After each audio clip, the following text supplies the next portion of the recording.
I have been with this church really since the inception.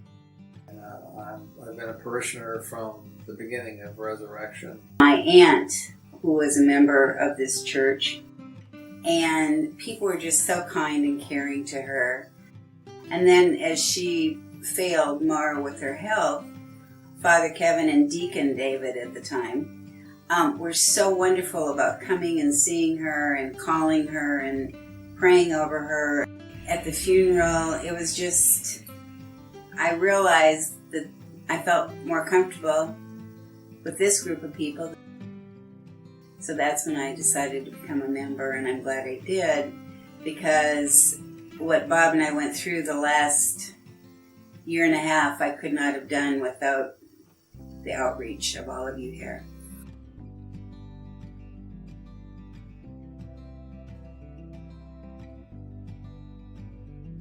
This oratory is family. This really truly is my family. You know, there are some people who say I'm a Christian but I don't go to church because you're never closer to God than you're in the garden. Yeah, I don't believe that. I believe that you're closer to God in with other believers of God, and together you can accomplish a lot more. I have a wife, Terry, and we have 3 children, Emily, Austin, and Anna. All were baptized in the church. They were confirmed in the church. They each had a turn at acolyting.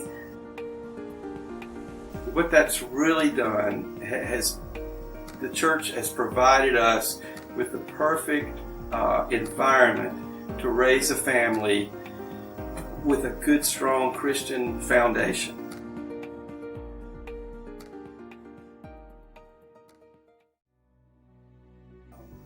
I've been anointed countless times by the bishop or Father David prior to surgeries.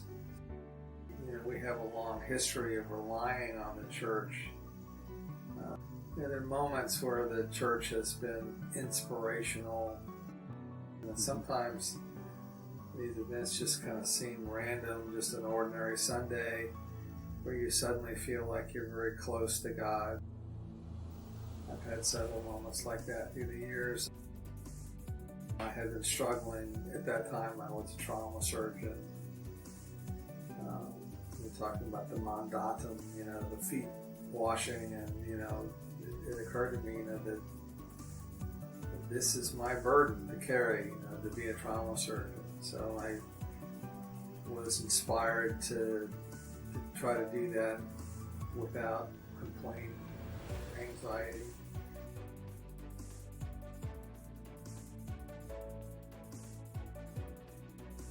I know that people have been praying. I can feel the prayers. I could never, ever have done as well as I have without the prayers backing me. I know that everyone's got my back, and that is priceless.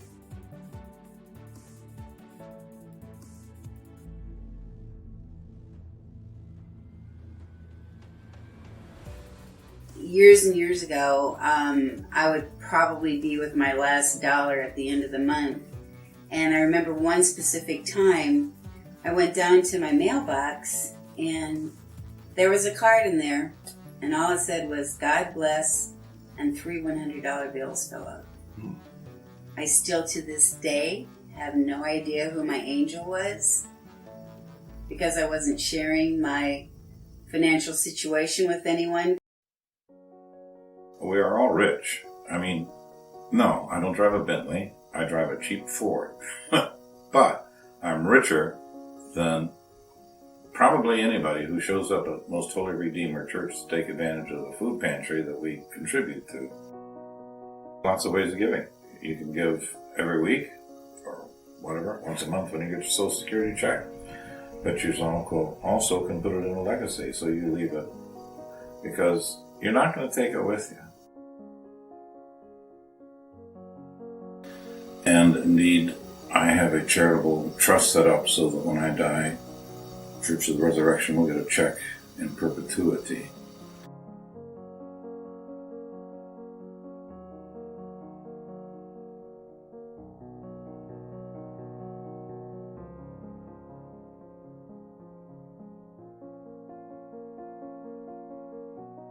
We've seen the results of our ministry overseas, providing motorized vehicles for priests to go to their different congregations and giving to the poor and helping out in different, disaster-stricken areas. And it's just a great thing. And I think that's what's going to make the church thrive, is not everybody crowding in here just for service on Sunday.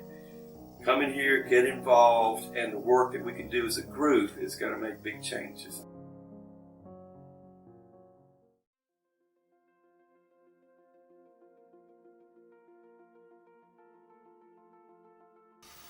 The church worldwide will eventually triumph.